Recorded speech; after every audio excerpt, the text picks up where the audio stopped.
আজহার মায়ার ভাই আমার দেখা একজন সৎ মানবিক ও উদার মানুষ। আমাদের এলাকায় যখনই কোনো দুর্যোগ, চিকিৎসা বা কোনো অসহায় মানুষের সহযোগিতার প্রয়োজন হয়, সবাই প্রথম তার কথাই ভাবে। কারণ সে কখনো ক্ষমতার অহংকার দেখায়নি, সব দলের মানুষকেই সম্মান দিয়ে চলছে।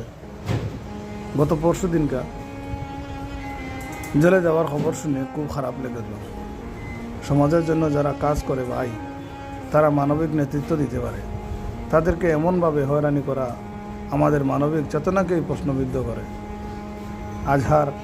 আজহারের মতো যারা নিঃস্বার্থভাবে সমাজের পাশে থাকে, তাদের প্রতি এই অবিচার নতুনদের মধ্যে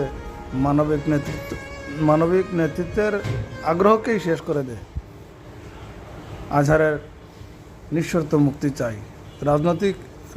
রাজনৈতিকতার ঊর্ধ্বে ভাই মানবিকতা। আজ মানবিক মানুষদের সম্মান করা, রাজনীতিতে ন্যায় প্রতিষ্ঠা করাই হোক নতুন বিপ্লবের মূল মন্ত্র। এইভাবে এইটাই আমার কামনা। কারণ ভাই, আমার দেখা মতে আজহার কখনো কোনো মানুষের